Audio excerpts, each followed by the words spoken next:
Shalom, shalom, boa tarde. Estamos no dia 23 de Tevet, 5.784. Estamos no dia 4 de dezembro de 2023. É a tarde com a Torá, trazendo a paraxá da semana e as suas reflexões, para que nós possamos cada vez mais estarmos sendo fortalecidos no nosso monoteísmo com fundamento judaico e orientação rabínica. Estamos no quinto dia para o Shabat, a chamada quinta-feira. Então é o quinto dia para o nosso Shabat.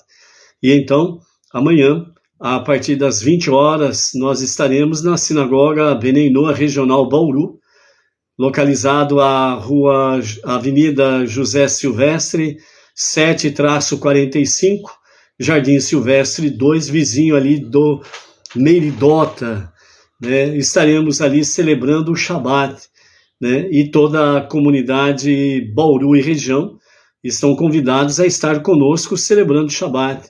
A nossa sinagoga Bnei Noach Regional Bauru, ela é uma sinagoga Bnei Noach, portanto é uma sinagoga para não-judeus, que podem servir a Hashem, servir o Eterno ombro a ombro com o povo judeu, prestando a mesma adoração, o mesmo serviço ao soberano dos mundos, né?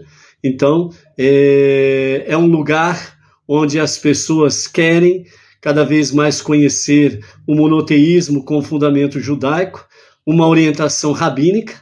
A nossa orientação vem do rabino Yaakov Gerenstadet, que é um rabino Chabad ortodoxo, e nós seguimos as suas orientações, as suas direções, as diretrizes, que ele vai nos orientando como servir a Hashem cada vez melhor na nossa busca realmente para agradar a Deus. E nessa orientação nós estamos aí seguindo, né, passo a passo no nosso dia a dia, dentro do nosso compasso, o serviço a Hashem. Então toda a comunidade bauruense e região estão convidados a estarem conosco, né, ali na Sinagoga Bnei Noach Regional Bauru, para juntos estarmos prestando um serviço de adoração a Hashem.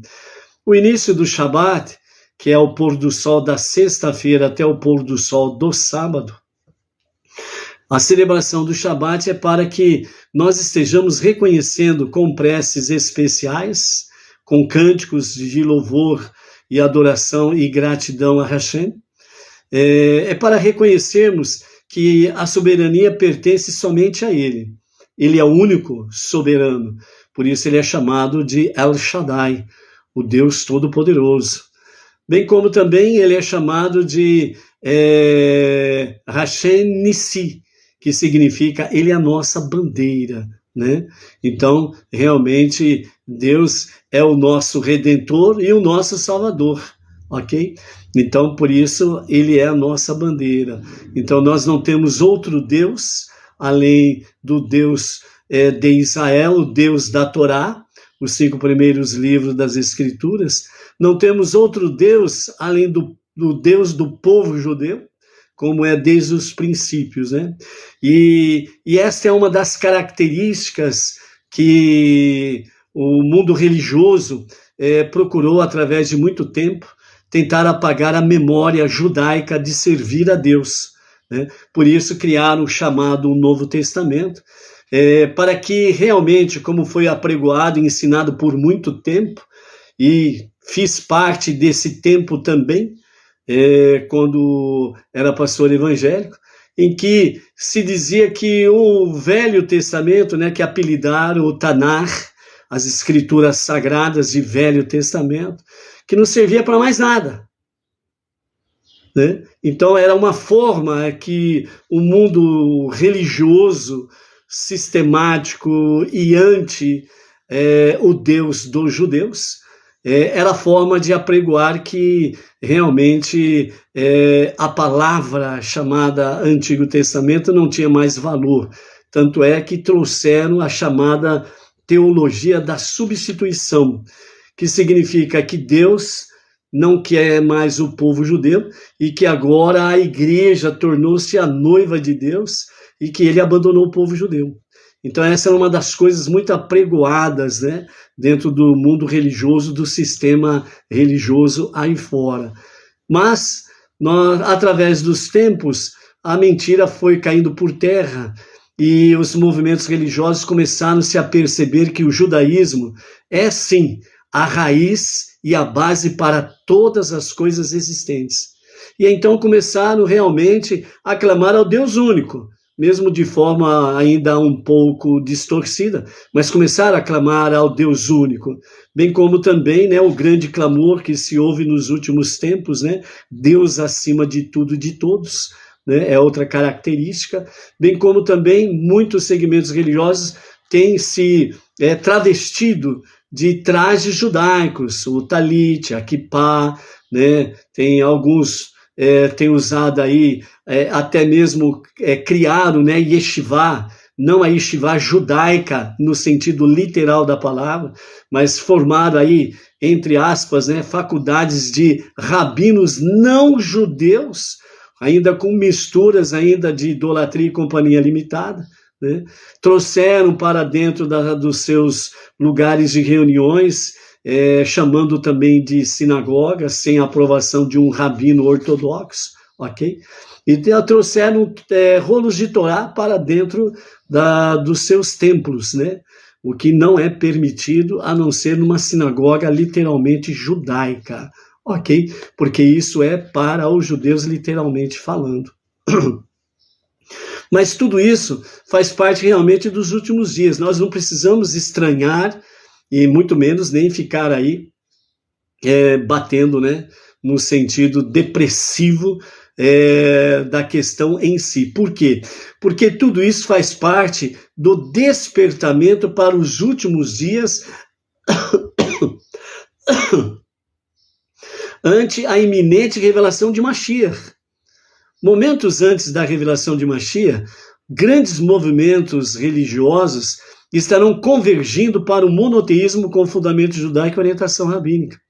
Então, o trabalho que nós estamos fazendo, a Sinagoga Beninu Regional Bauru, é um serviço desbravador, com a aprovação de um rabino ortodoxo, o Rabad, que é o nosso Rav Yaakov Geranstad, seguindo as diretrizes e as orientações estabelecidas por ele.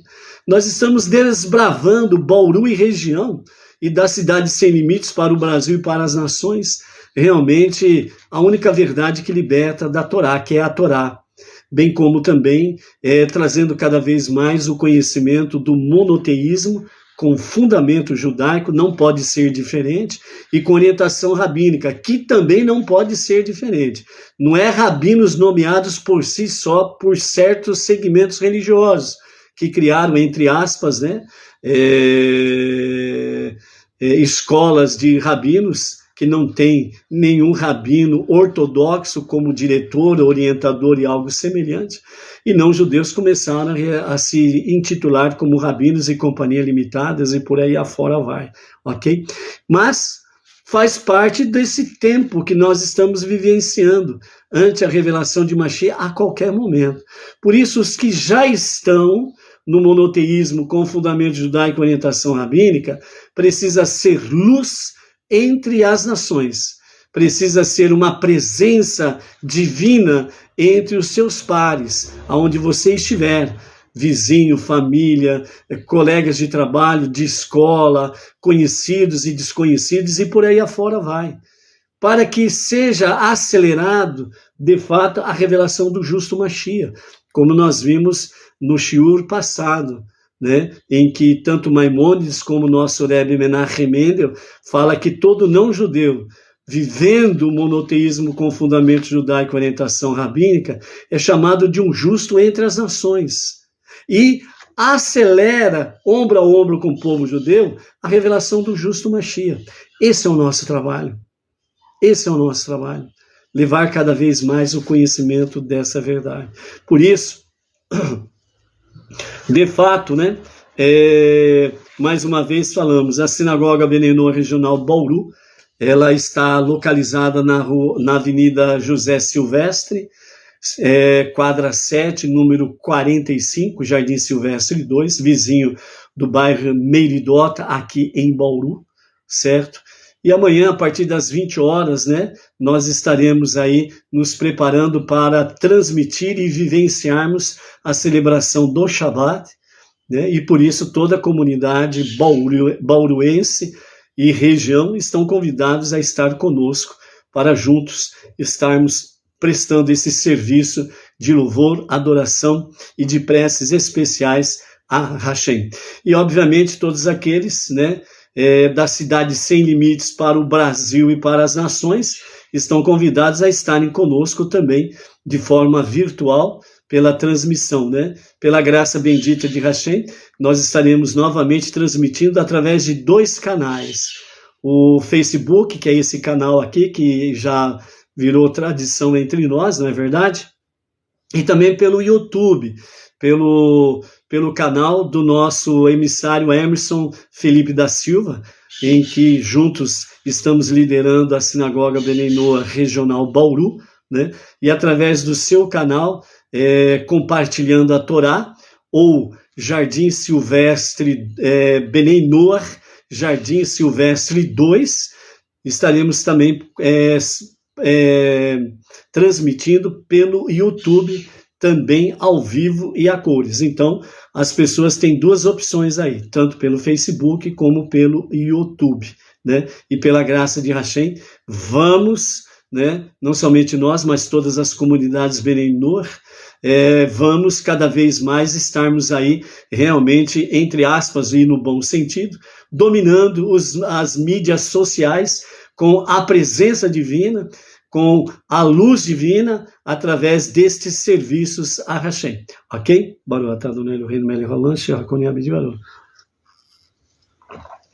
E assim nós vamos aí compartilhando a unidade e a unicidade de Hashem, ok? O nosso Shalom Shalom hoje vai para as seguintes pessoas aqui que têm compartilhado conosco aí a sua presença, né? Nós temos aí o primeiro visitante internacional, que é o Marshall Dedevukar. Ele mora na cidade, ou no bairro, né, Sha-Tin, em Hong Kong, né?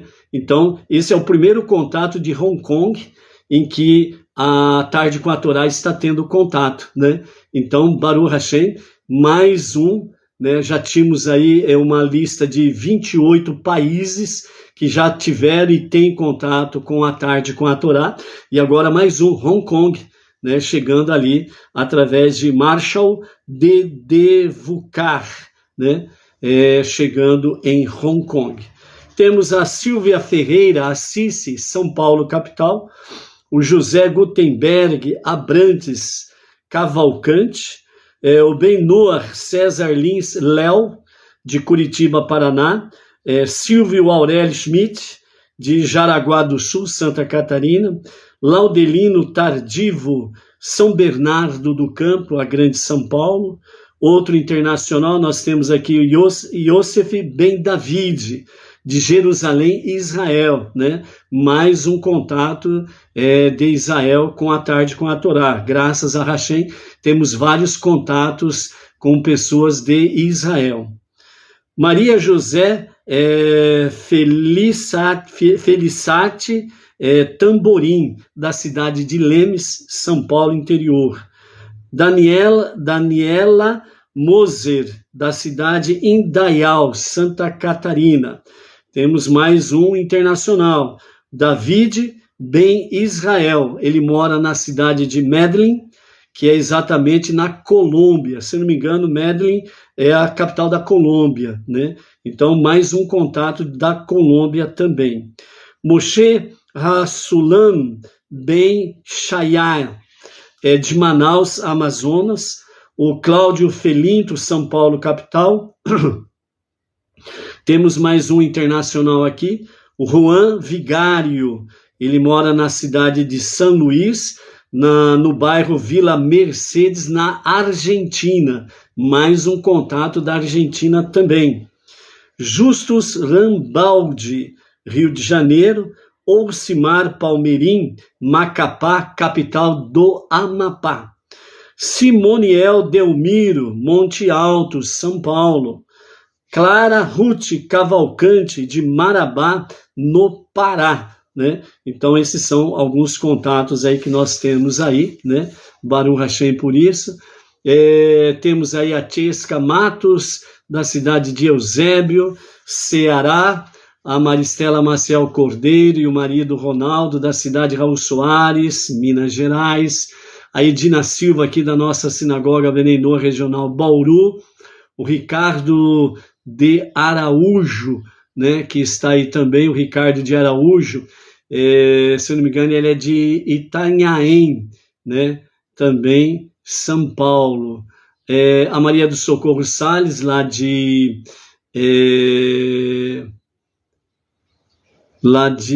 Brasília, o casal Áurea e Ivan Lisboa.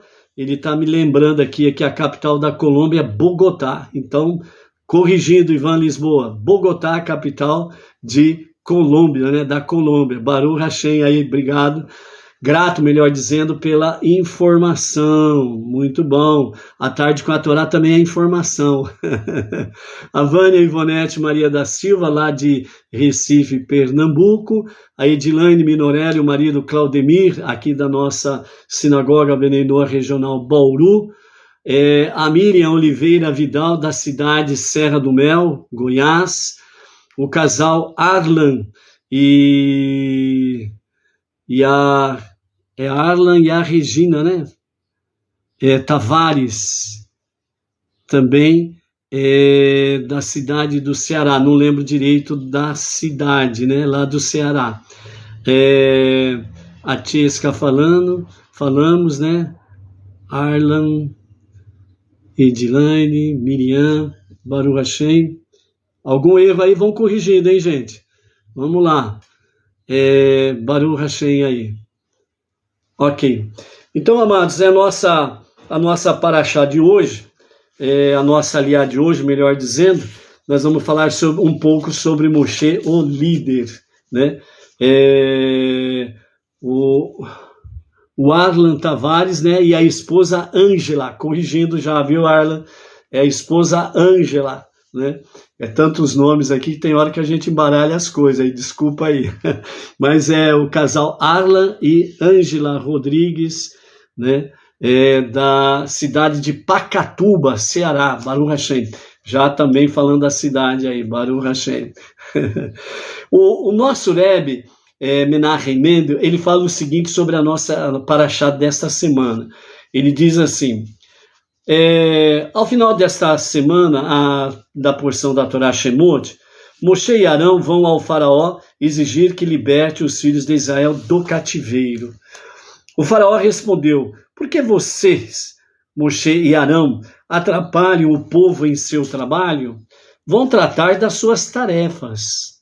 Os nossos sábios explicam que Moshe e Arão, sendo membros da tribo de Levi, não precisavam trabalhar como o restante do povo judeu, porque a própria tribo de Levi foi poupada do trabalho escravo no Egito. E estavam, então, portanto, isentos do amargo trabalho da escravidão. O faraó, na verdade, perguntou aos dois: por que se envolvem em assuntos que não lhes dizem respeito? Deixe os outros judeus continuarem seu trabalho e não os atrapalhem. Por que os egípcios permitiram que uma tribo de judeus ficasse isenta do terrível cativeiro forçado sobre os restantes?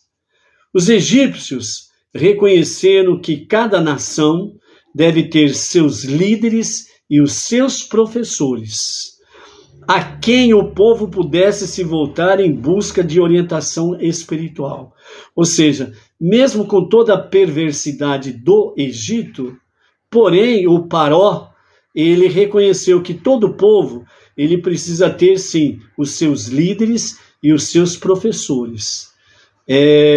O sistema da atualidade, ele é pior do que o sistema do Egito. Por quê? Porque eles querem arrancar a base de um povo, que são quem? Os seus líderes e os seus professores. onde os professores não são mais professores, são militantes. Então eles estão apagando essa profissão tão honrosa que é o de professor. E transformando os professores em verdadeiras bestas humanas com as suas militâncias. Onde muitos não sabem nem quanto fica 7 vezes 8, muitas vezes. E pior ainda, às vezes não sabem nem o que é história. E nem compreende o que é geografia. Então, ciências, química, matemática e companhia limitada, aí então deu nó na cabeça. Por quê? Porque você pode ver por aí, e existem vários vídeos por aí afora, né? Estudantes e professores numa militância ignorante, né? Parece que estão sem cérebros, muitos professores militantes, né? Então, esse é o sistema mais bruto e mais cruel do que do próprio Egito. Porque eles querem ceifar líderes e professores. Porque ceifando líderes e professores, fica fácil de dominar o povo, conduzir o povo do jeito que eles querem, o sistema. E aí conduz uma massa de manobra, as pessoas não sabem nem por que estão vivendo. E é por isso que nós não podemos, de forma alguma, permitir que entre nós, líderes e professores, não sejam honrados. Nós precisamos honrar os nossos líderes e os nossos professores, porque ainda há esperança. E faz parte do projeto divino. Ante a iminente revelação de Mashiach, líderes e professores serão cada vez mais despertados, levantados no meio de um povo que realmente querem agradar a Deus, servir a Deus e trazer o melhor para o seu povo. Entendeu? Então, por isso, vamos honrar os nossos líderes e os nossos professores. Por isso, entre outros detalhes, é que a gente sempre procura focar aqui o nosso Rav Yaakov Gerenstad, que é o nosso líder e professor também, porque ele dá aulas, né? Dá ensinamentos, etc. e tal, certo? Por quê? Porque ele é o nosso líder, Bnei Noach Brasil, ele é professor, certo? E nós temos que honrar as nossas lideranças. Se nós não honrarmos as nossas lideranças, nós somos praticamente o quê? Nós somos cegos, ignorantes. Então, por isso, não deixe de valorizar a nossa liderança Bnei Noach Brasil, que é o nosso rabino Yaakov Gerenstad, da Sinagoga Rabbah de Brooklyn, São Paulo. Ok? O faraó, portanto, ele permitiu que a tribo de Levi continuasse estudando Torá e disseminasse seus ensinamentos ao restante dos judeus. Era aceito como normal o fato de as autoridades espirituais terem um status mais elevado na sociedade. Então vejam bem que o próprio Paró, o perverso Paró, ele respeitou os professores e os líderes da tribo de Levi e permitiu com que eles continuassem estudando a Torá e levassem ao povo os ensinamentos. Então, por isso que a gente fala que o regime atual ele é pior do que o regime do Egito. Apesar de ter muitas características semelhantes, mas ele é pior, porque eles estão procurando ceifar líderes e professores do bem. Quando Moshe e Arão foram ao Egito, ao faraó, exigir que toda a nação judaica pudesse partir do Egito, eles estavam discordando dessa noção comumente aceita. O faraó, por sua vez, alegava que era suficiente que a classe superior, ou seja, o clero, pudesse estudar Torá e cumprir o ritual judaico. O faraó foi o proponente original da separação entre religião e Estado, né? E é por isso que realmente Israel, de uma certa forma, aí está um pouco bagunçado, porque separou o Estado de Israel político e a Torá, né? Tanto é que o próprio estilo de governar Israel, ele é político puro, entendeu? Onde nós temos lá direita e esquerda, aquelas coisas todas, etc. e tal, que tudo que sabe o que é direita e o que é esquerda, né? Politicamente sabe muito bem o que é um e o que é outro. Então, ela está bem dividida nesse aspecto.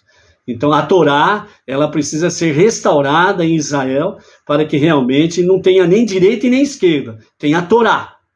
Essa que é a fonte real e verdadeira. Que tem a Torá. A Torá dirigindo tudo. Por exemplo, que nem os dias de David.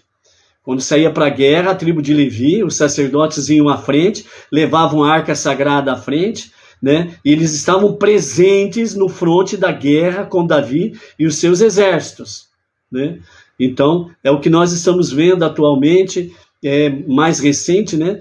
A guerra de Israel contra os terroristas e o regime criminoso do Hamas, onde rabinos estão lá no fronte, levando Torá, levando preces, louvores, para que a moral do povo esteja elevada no sentido de confiar em Hashem, de confiar no Eterno. Só o Eterno que é, de fato, o guardião, o protetor e aquele que traz a vitória para o povo de Israel e para as forças de defesa de Israel, que capacita as forças de defesa de Israel, como nos dias de David, realmente a vencer o inimigo e voltar em paz para a casa, ok?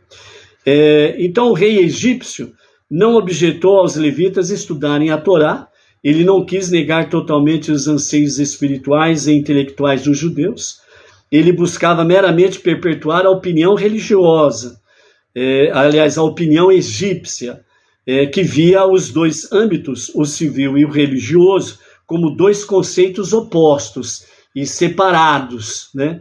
Por isso que se fala muito aí, né? Religião e política não se discute, né? Religião e política não se mistura, etc. e tal. Ela tem a sua fonte no Egito. Como líderes religiosos, Moshe e Arão tinham uma certa autoridade no regime egípcio, sob a condição de que se limitasse a sinagoga e a yeshivá, que foi aquilo que o faraó determinou, certo? Quando Moshe e Arão procuraram o Paró com o pedido, isso foi visto como uma contradição da ordem existente do mundo. Eles alegavam que o próprio objetivo da Torá era mostrar ao homem como conduzir a sua vida diária, pessoal, e que suas leis eram aplicáveis a toda e cada faceta da existência de uma pessoa. Moshe e Arão desafiaram radicalmente a divisão feita pelo homem entre aquilo que pertencia ao âmbito espiritual e o que estava fora da religião, né, ou fora da lei religiosa. A Torá não é limitada em escopo, nem reservada para alguns poucos seletos. Com isso, podemos aprender o dever que cabe a todo judeu e a cada Benei Noach, ajudar outros judeus, ajudar judeus ajudando a judeus, e Benei Noach ajudando Benei Noach, mesmo se não estiverem pessoalmente ameaçados. Arão e Moshe não se conformariam em permanecer nas tendas isoladas do estudo, se o restante dos judeus não pudessem participar. Pelo seu alto sacrifício em prol da nação judaica, foram bem-sucedidos em terminar o exílio egípcio e em levar os judeus ao Monte Sinai.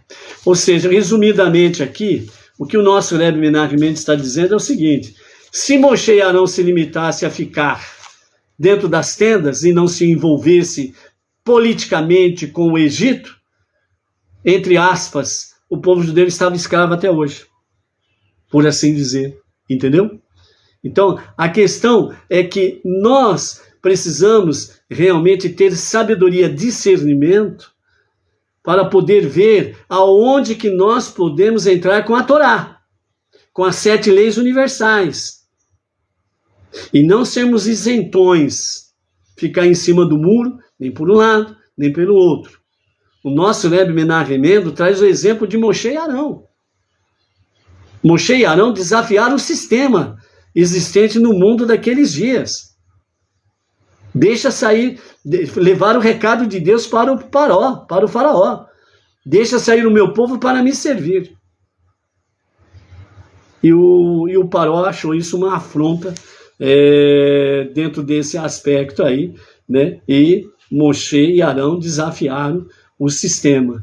E nós estamos diante de um sistema aí em que você precisa escolher dizer sim ou não à Torá, porque as leis estão sendo modificadas. O sistema está impondo como um estilo bem ditatorial, impondo que você diga não à Torá e às 7 leis universais. Aí se você então quer ficar em cima do muro, o que você vai fazer? Você vai dizer sim ou não para a Torá e para as 7 leis universais. Então, por isso, toda a ordem absurda, ela não é para ser cumprida. Entendeu? Então, analise muito bem, realmente com uma consciência divina, com luz e presença divina, para que você não caia nas amarras do sistema, ok? Para que não caia na amarra do sistema, né? Como que chama aquele bichinho que enfia a cabeça no buraco e fica lá com a cabeça no buraco, não quer saber de nada, não quer se envolver de nada. Só que do pescoço para baixo, ele está totalmente imune. Aliás, está totalmente fragilizado na sua autodefesa, porque ele está com a cabeça escondida, mas o resto do corpo está à mercê do predador. E o sistema é um predador. Se você bobear, meu filho, o sistema passa que nem um rolo compressor por cima de você e babau. Os dias são difíceis. Se fosse mole, até Maria Mole entrava no céu, não é verdade? Até Maria Mole entrava no Olam Rabá, no mundo vindouro. Mas não é fácil, não. Não é fácil, não. Se você quiser moleza, você simplesmente faz o seguinte: empurra a melancia morra abaixo. Ou, se quiser uma coisa mais refrescante, vai enxugar gelo. Aí fica tudo certo. Entendeu? É isso daí. Estamos aí com o Melo Lemos, lá do Brooklyn, São Paulo, lá da Sinagoga Benei Noach, Baruch Hashem. A Ada Caldas, São Paulo, capital. Mauro Filho, Baruch Hashem, Mauro. Você põe o nome da cidade aí para nós aí, para termos o local do seu contato. O Ronaldo Pereira, já falamos, né? O Anderson Gonçalves também está por aí, Baruch Hashem. Ok? Então, adentrando na nossa Parashá, na nossa Aliá, melhor dizendo, né? Nós temos ainda, né? Graças a Hashem, a boa palavra do nosso Rebbe daqui a pouco, né? Mostrar a Deus que Ele nos importa, né? Significa assim, mostrar para Deus que eu me importo com Ele. Você já pensou nisso?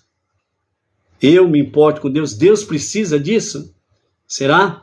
Depois nós vamos ver isso daí, ok?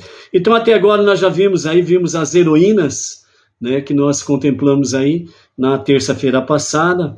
Vimos aí Shifra e Puá, que era Yocheved e Miriam, a mãe e a irmã de Moshe, que não obedeceram ao o faraó, não obedeceu ao sistema.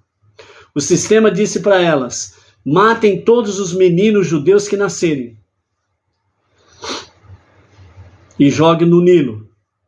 E elas simplesmente não obedeceram. Fizeram com que todos os meninos permanecessem vivos, ok? Então, desobedeceu ao sistema. Ordem absurda não se obedece, ok? Depois temos aí algumas características, adentrando já com referência a Moshe, o líder, né? Então nós temos aí no capítulo 2, a partir do versículo 11 do livro de Êxodo, Shemot, literalmente significa nomes, né? E por que nomes, né? Só para recordar, né? Quando nós temos o início da nossa Parashá, nós vemos aí que está escrito, né? E estes são os nomes, né? Capítulo 1, verso 1, né? Estes são os nomes dos filhos de Israel. Porque essa menção, novamente, dos nomes dos filhos de Israel? Para mostrar de uma forma simples, mas ao mesmo tempo singela, o quanto Deus se importa com o seu povo.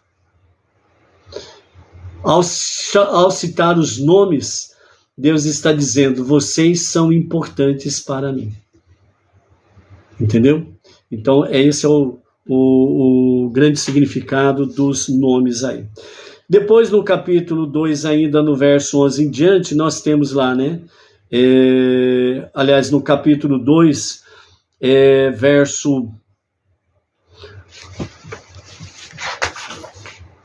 capítulo 2, a partir do versículo 1, um homem da casa de Levi foi e pegou, né, uma filha de Levi, a mulher engravidou e deu à luz um filho. Ela viu que ele era bom e escondeu por 3 meses. Então esse homem aqui está falando de Amiram, e essa mulher que engravidou está falando de Yocheved, né, a mãe de Moshe. Aqui nós temos exatamente o resultado em que Miriam disse ao seu pai, porque o seu pai decretou para todos os homens, todos os maridos, se divorciassem das suas esposas, para que, ao nascerem meninos, eles não fossem mortos, por causa do decreto do faraó. Mas aí Miriam, ela chegou e conversou com seu pai, mostrando para ele, né, devidamente fundamentado pela própria Torá, dizendo ao seu pai Amiram, pai, o teu decreto é pior do que o decreto do faraó. O decreto do faraó, ele está limitado apenas aos meninos, mas as meninas não. Ou seja, as meninas vivem. Os meninos, mesmo com o decreto do faraó, eles são privados, eles que foram mortos, eles são privados deste mundo aqui, mas eles não são privados do Olam Rabá, o mundo vindouro, a vida eterna. Agora, o decreto do Senhor, fazendo com que realmente todos os maridos se divorciem das suas esposas, o Senhor está decretando, tanto para os meninos como para as meninas, não terem direito a este mundo e nem ao mundo vindouro. O teu decreto é mais cruel do que o do faraó. Ou seja, faça o que tem que ser feito, disse Deus, crescei-vos e multiplicai-vos. É Ele que vai operar o milagre. Se obedecermos os mandamentos, é Ele que opera os milagres. E foi aí então que Amiram, ele recasou, por assim dizer, com a sua esposa Yocheved, né? E aí nasceu Moshe. E os demais homens também, seguindo o exemplo do líder Amiram, voltaram às suas esposas, e aí eles cresceram e se multiplicaram. Certo? E foi aí que nasceu Moshe. E nessa de nascer Moshe, aconteceram, segundo o Talmud e o Midrash, aconteceram alguns fatores sobrenaturais com o nascimento de Moshe. Entre eles, ele já nasceu circuncidado. Moshe nasceu circuncidado, um milagre dele ter nascido circuncidado. Não precisou esperar 8 dias para a circuncisão, a Brit Milá. Ele já nasceu circuncidado. E o local, a casa de Amiram e de Yocheved, né, ela encheu-se de uma luz especial e sobrenatural quando Moshe nasceu. Então, dessa forma, segundo o Talmud, poderia ser dito que, na realidade, ambos os acontecimentos, né, ocorreram de forma instantânea. Nascimento de Moshe, já circuncidado, e a luz especial, sobrenatural, inundando toda a casa de Amiram. Os sábios do Talmud só estão discutindo sobre qual destas duas ocorrências era mais importante. Quando a Torá declara, ela viu que ele era bom, ou seja, Yocheved, ela viu que, com esses acontecimentos, ela viu que o menino era bom. E a qual desses dois eventos o versículo se refere? Aí entra o Midrash para trazer uma discussão mais profunda e mais elevada, dizendo que atesta que todos os talentos de liderança de Moshe já nasceram com ele, ou seja, os talentos de liderança de Moshe foram inatos nele, nasceram com ele. Qualquer uma dessas duas ocorrências extraordinárias poderia indicar sinais de futura grandeza. Nascer circuncidado é um sinal de extraordinária santidade e pureza pessoal. O preenchimento da casa com luz indicou a habilidade de Moshe para dar santidade a este mundo, ao mundo externo.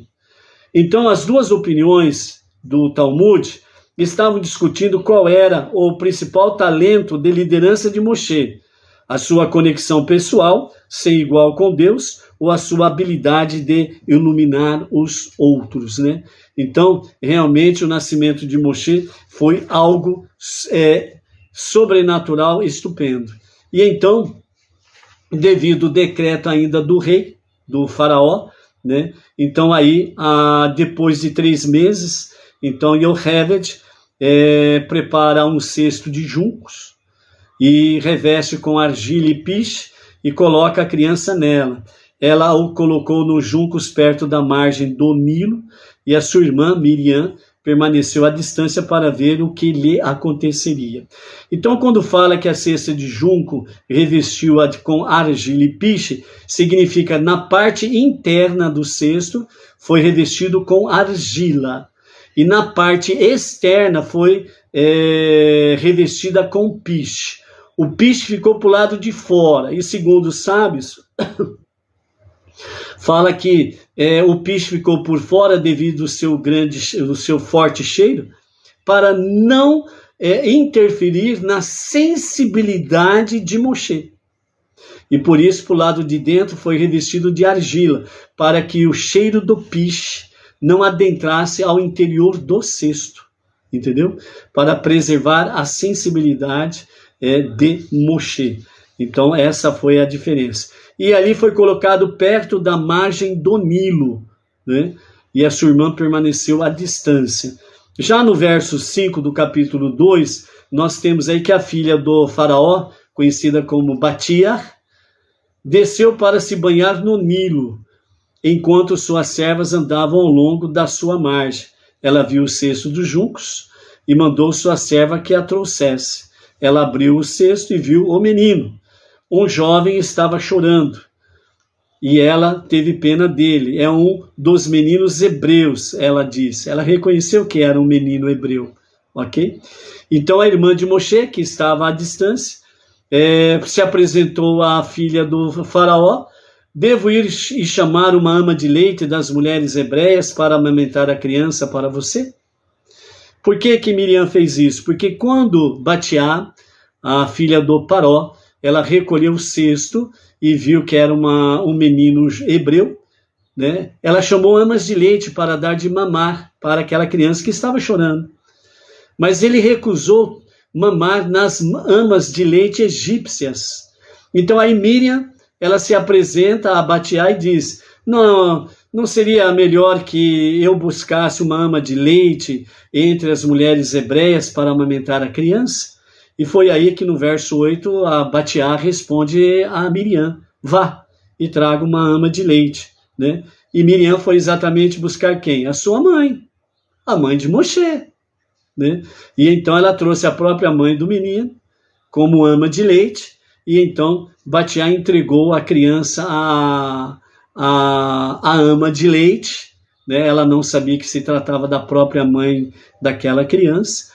E quando chegasse o tempo de desmamar, para ela devolver o menino para a Batiá, a filha do faraó, né? E assim, então, ela pegou a criança e levou e ficou com ele até a época de desmamar, e terminou o tempo de desmamar, ela ficou mais um período com ele, e posteriormente ela vai e devolve a criança para Batiá. Quando nós temos no verso 10 aqui: quando o menino cresceu, sua mãe o trouxe para a filha do faraó. Ela o adotou como seu próprio filho e chamou de Moshe, por isso que significa, pois eu o tirei da água, ou foi retirado da água, né? Já no verso 11, novamente nós temos: foi num desses dias, quando Moshe cresceu, que ele começou a sair para o seu próprio povo e viu o trabalho duro que eles enfrentavam. Então nós temos no verso 10, o menino cresceu, e nós temos no verso 11, Moshe cresceu. Então, o que significa essas duas expressões cresceu? A primeira, no verso 10, o menino cresceu, está falando exatamente de estatura. Toda criança, né, ela cresce em estatura, vai se desenvolvendo. Então, esse crescimento aqui que fala é sobre a estatura, o crescimento normal de toda pessoa que nasce. Quando chegamos no verso 11, Moshe cresceu, aqui está falando da sua posição dentro do próprio Egito. Por quê? Como os sábios falam, e escrito está, que de fato o próprio faraó colocou Moshe como encarregado das construções das cidades egípcias. Então ele foi um administrador, ele foi como se diz, ele foi um construtor. Então ele era um engenheiro e por aí afora vai. E foi então aqui esse cresceu é posição. Então ele tinha uma posição social dentro do Egito, uma posição de liderança, uma posição de comando dentro do próprio Egito. Então essa é a diferença das duas expressões sobre a questão de e cresceu, ok? Depois nós encontramos aqui, nesse momento que ele sai e vê o que está acontecendo com o seu próprio povo, porque ele sabia que o povo hebreu era o seu povo, né? Ele não era ignorante, e ele não ficou na ignorância. A mãe adotiva disse muito bem para ele quem ele era, e que ele era adotado por ela, etc e tal, entendeu? Então ele sabia que o povo hebreu era o seu povo. Então na continuidade aqui do verso 12, do capítulo 2, né? Seguindo o versículo 11, que Moshe viu um egípcio batendo num dos seus irmãos hebreus, e ele foi e virou-se para um lado e para o outro, e quando viu que nenhum homem estava por lá, ele matou o egípcio e escondeu seu corpo na areia. Aqui os nossos sábios do Talmud e do Midrash traz para nós que essa questão de Moshe olhar para um lado e olhar para o outro e não viu ninguém, foi no momento em que ele invocou o nome de Hashem, o tetragrama de Hashem, com esse egípcio, e ele morreu. Deu um infarto fulminante nele, pabum, e morreu. E aí ele colocou o corpo na areia, né? E no dia seguinte, seguindo o verso 13, no dia seguinte ele saiu novamente, e ele viu 2 homens hebreus brigando. E ele disse: por que você está batendo em seu companheiro? Perguntou, né, aquele que estava com a mão levantada para agredir o seu irmão hebreu. Aí o verso 14 diz, né, esse homem respondeu: quem te fez nosso príncipe juiz?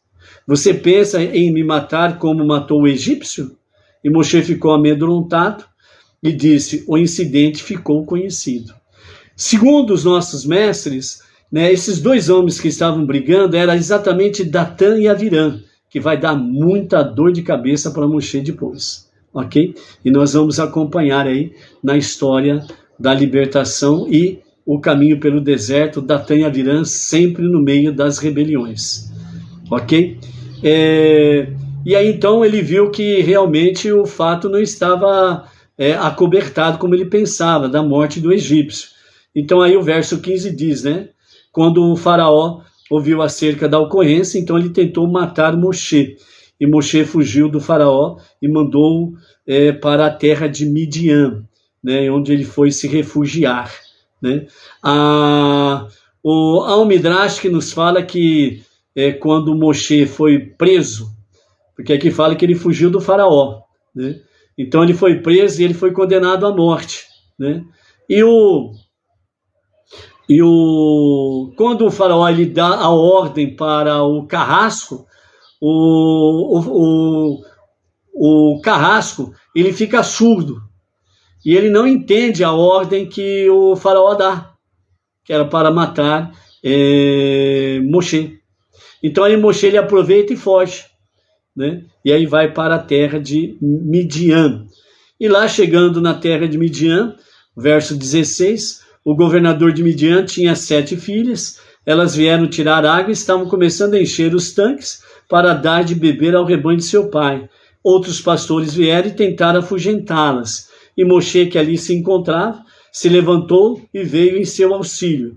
Então ele deu água a todo o rebanho da filha de do governador de Midian. Quando elas vieram a seu pai Reuel, né? Reuel é outro nome dado a Itrô, né? A Jetro, Itrô e Reuel é o mesmo personagem que tem 3 nomes para ele, né?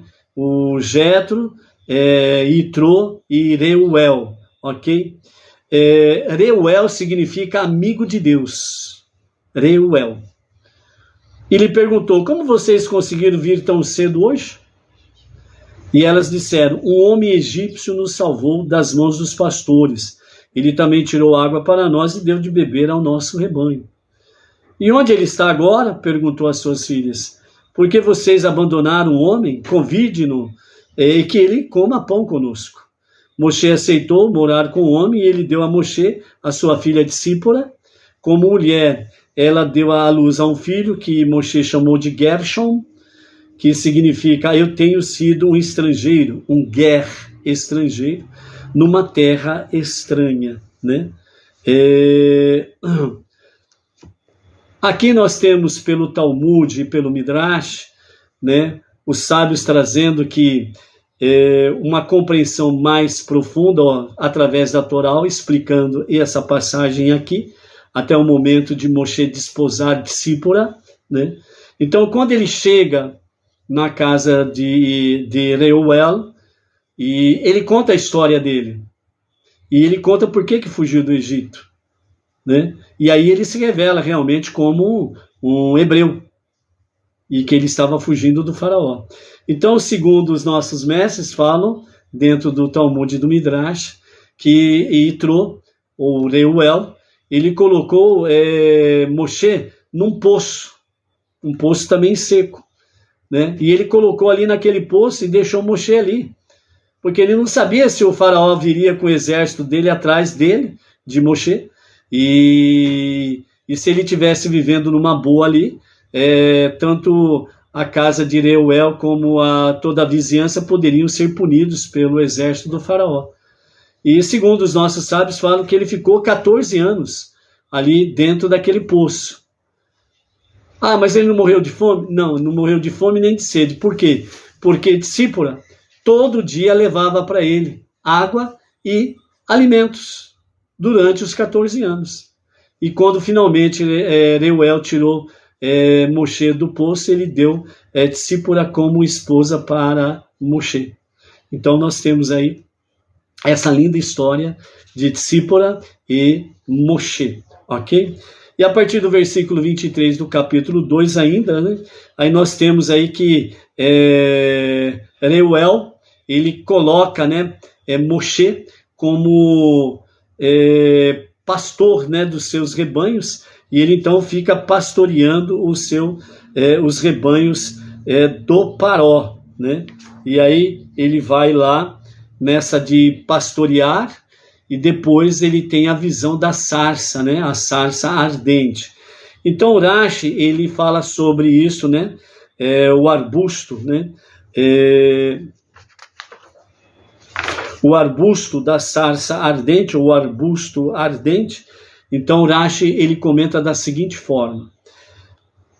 Ele escreve que a sarça foi particularmente escolhida para indicar como Deus sempre está com o seu povo, até mesmo em tempos de angústias, comparados aos espinhos, porque a sarça ela era espinhosa. Isso suscita uma pergunta. Uma vez que o espinheiro é o único tipo de árvore ou arbusto que é achado no deserto, certamente pouco se pode aprender do fato de esta espécie ter sido escolhida. Por que então a Torá frisa que Deus se revelou no meio da sarça? Porém, o ponto aqui é que o versículo não precisava mencionar nada sobre o tipo da vegetação na qual a revelação aconteceu. Poderia apenas dizer, de forma simples, né, uma árvore ou um arbusto, né? E nós teríamos concluído que só poderia ter sido, de fato, uma sarça, porque é a vegetação única, é a espécie única do deserto. Então, Rashi, ele conclui que a menção específica da sarça nos ensina uma lição que está implícita nas qualidades únicas do espinheiro. É que Deus está com os judeus até mesmo durante os tempos espinhosos e aflitivos do exílio, no meio da sarça, e não afastado, apenas observando o sofrimento dos judeus, né? Então, Rashi, ele fala, estava preocupado com um problema muito pertinente à pergunta de Moshe. Vou até lá ver o que esta sarça está fazendo. Por que esta chama não consome o arbusto, não consome a árvore, não consome esta sarça? Então aí é onde que nós entramos numa divisão que o nosso Rebbe Menachem Mendel fala, o quanto que nós precisamos nos mostrarmos que nós nos importamos com Deus. Nós não podemos ficar de braços cruzados esperando Deus se importar conosco de forma clara, visível. Porque Deus se revelou através da sarça, né? Que foi através do anjo de Deus, que se revelou através da sarça, mostrando realmente que Deus ele está presente na aflição, mas ele está de forma oculta, observando todas as coisas, mas está com o seu povo no exílio, está com o seu povo nos espinhos, nas aflições da sua vida.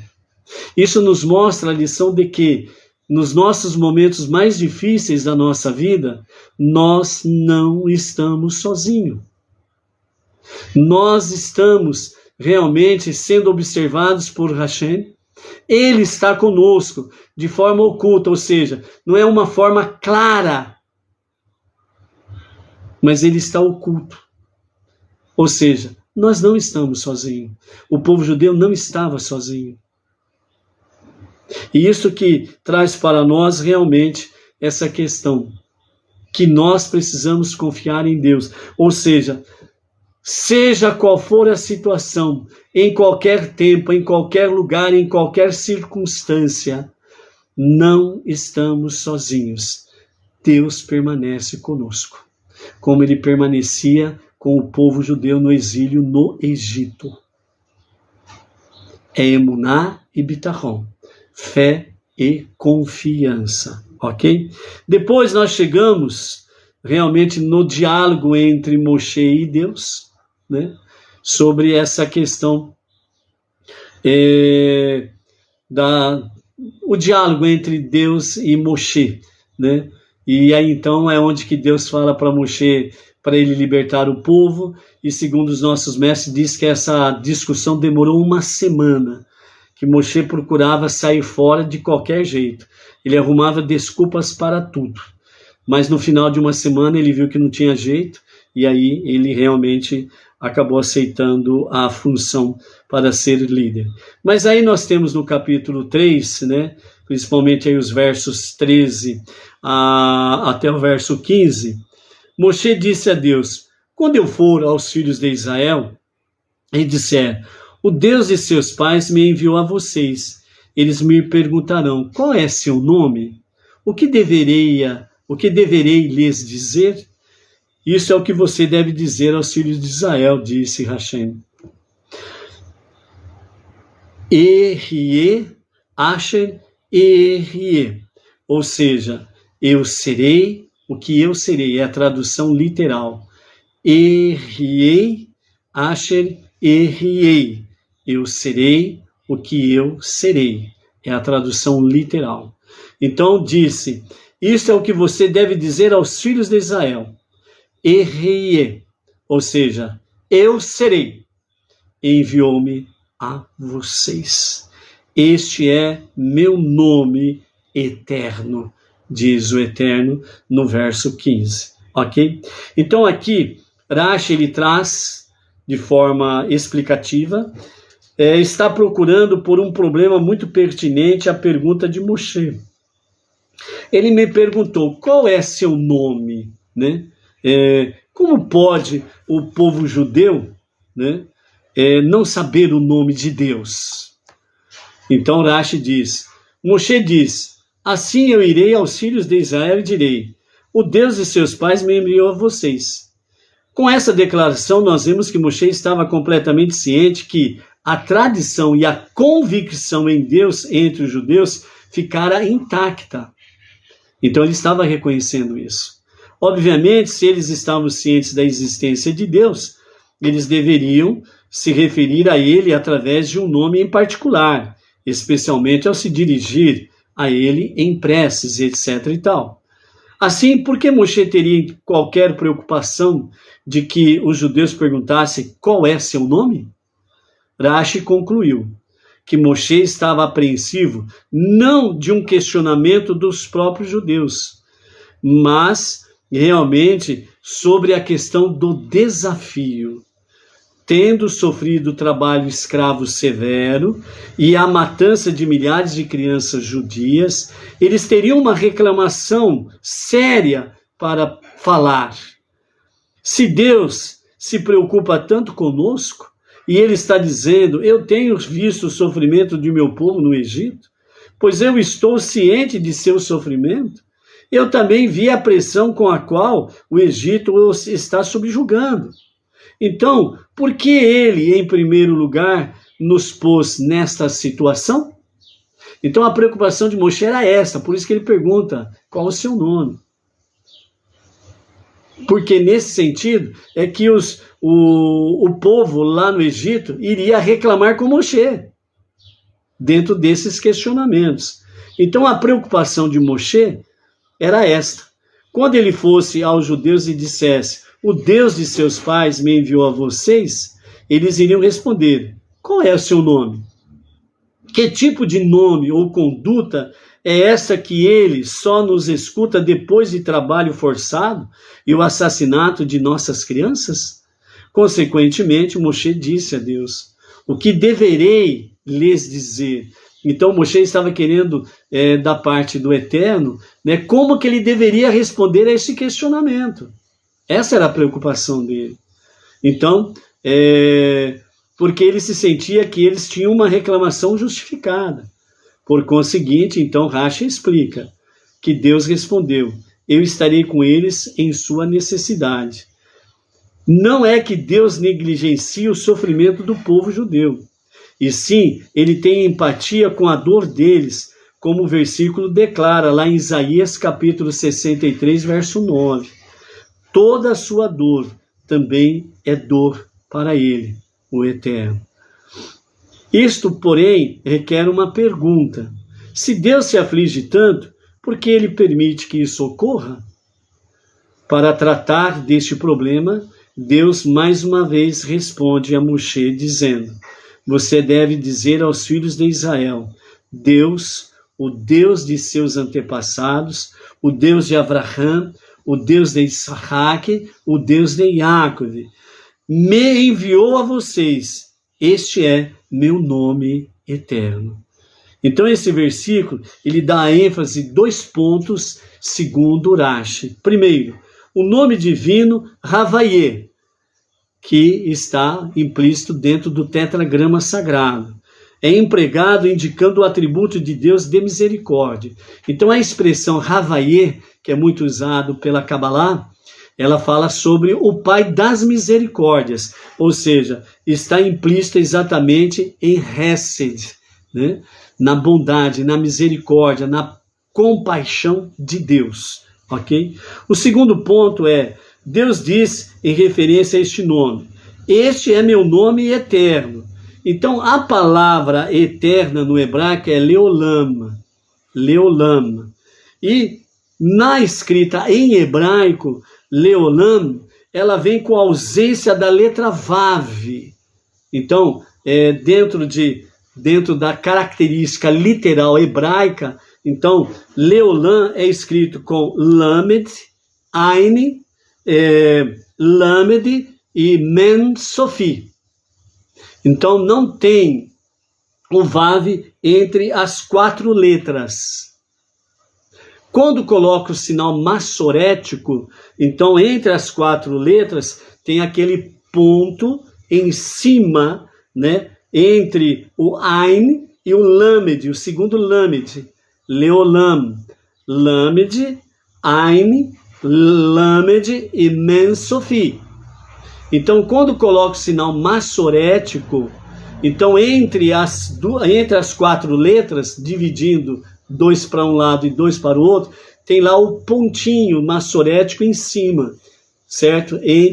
Bem no meio das 4 palavras. Esse sinal massorético é, para quem não tem a aptidão para ler o hebraico sem os sinais massoréticos, é para mostrar que aqui está oculto o Vav. Então, nessa explicação que o Rashi traz, então fala que Leolam está com a ausência do Vav, indicando que meu nome, o tetragrama, a misericórdia divina, ela é oculta, não ausente. Ela é oculta, mas ela está presente. Então isso significa que Deus está presente na vida do seu povo nos piores momentos da sua vida, ok? Assim Deus estava explicando a Moshe que durante o exílio ele tem de fato clemência dos judeus, mas que esta qualidade ela permanece oculta, certo? Então, dentro dessa questão, né, a clemência de Deus durante o exílio, a pessoa ainda poderia se perguntar se a compaixão de Deus permanece oculta. Que benefício prático isso traz? Respondendo a esse questionamento, Rashi diz: é assim que eu devo ser recordado por todas as gerações. Explica ainda que Deus ensinou a Moshe como este nome oculto deverá ser pronunciado. Isso se refere ao conteúdo da lei judaica, que é proibido pronunciar o tetragrama sagrado. E que, em vez dele, a palavra Ado-Nai, que significa meu Senhor, né? Ela é usada, né? Essa expressão ela é usada principalmente nas nossas preces, para elevar as nossas preces ao Eterno.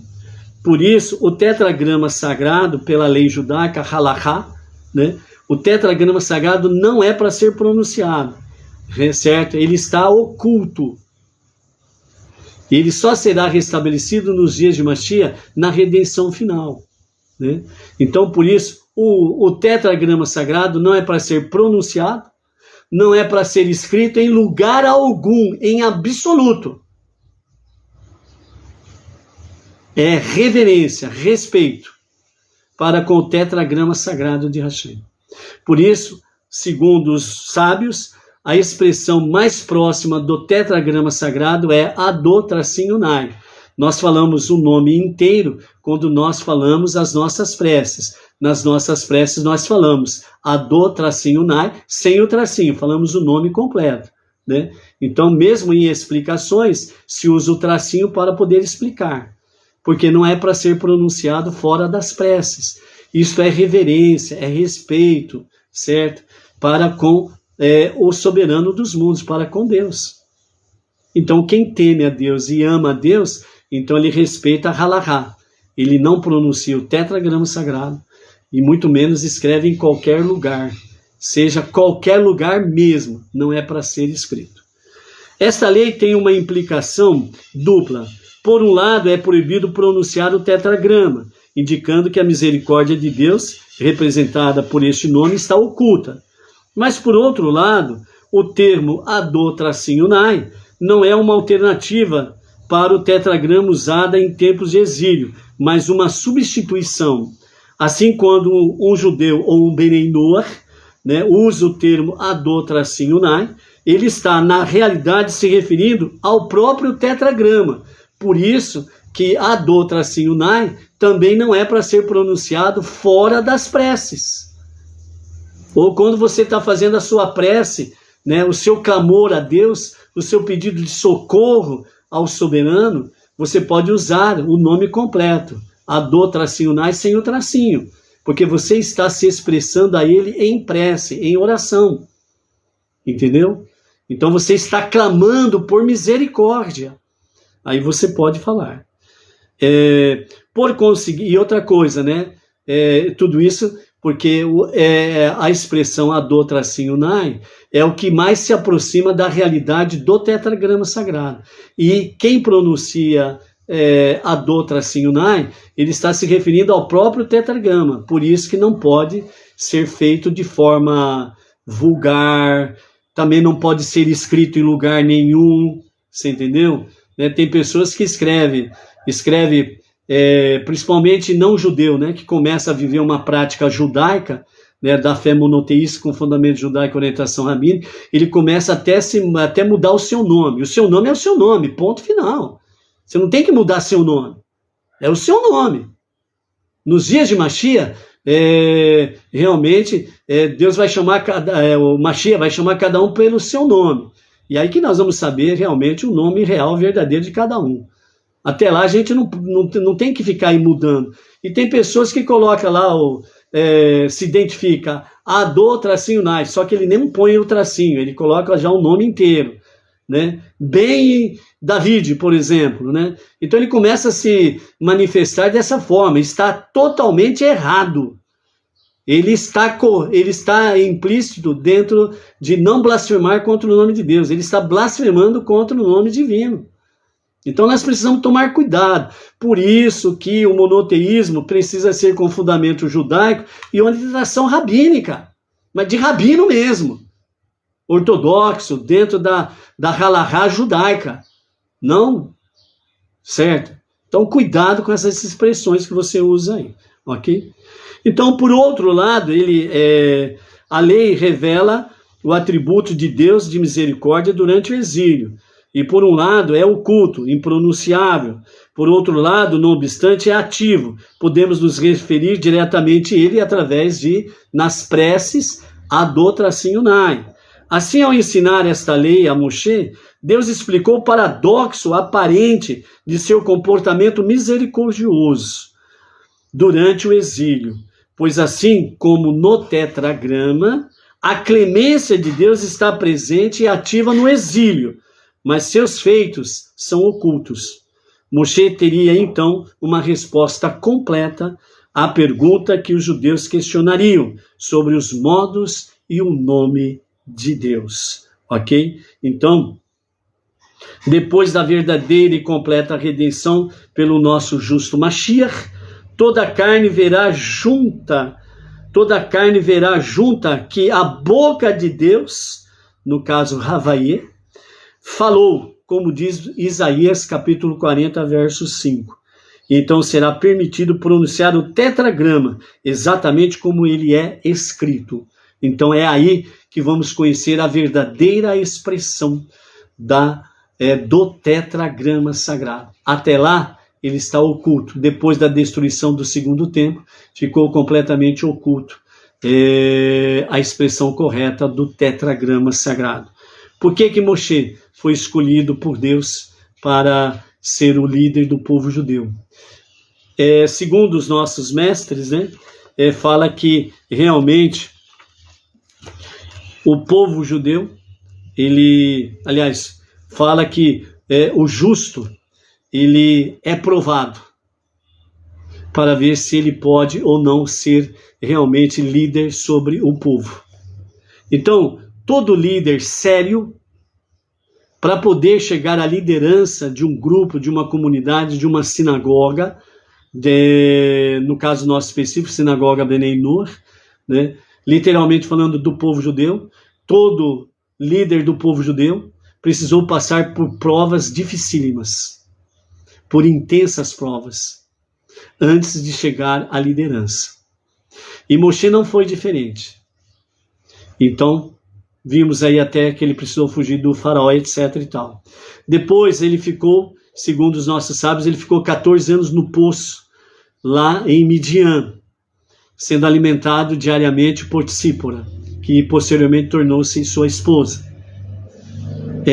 Depois ele começou a pastorear os rebanhos de ovelhas do seu sogro. E depois de algum tempo que ele pastoreou, foi onde que ele viu a sarça ardente. E por que Deus se revelou nesse sentido? Segundo os nossos mestres, nos fala que realmente Deus ele estava observando Moshe. E numa do seu dia a dia de cuidar do rebanho, ele sempre estava presente quando algum predador viesse querer pegar dos rebanhos, atacava o rebanho. Então ele combatia os predadores com muito afinco e dedicação e colocava os predadores para fugir. Podia ser leão, urso, podia ser lobo, etc. e tal. Ele punha para correr. Logo em seguida, ao ataque, Moshe ele contava o rebanho para ver se não estava faltando. Então ele sempre fazia isso. Mas num determinado dia, quando ele conta o rebanho, ele sente a falta de uma ovelha. E os nossos sábios dizem que ele saiu procurando essa ovelha.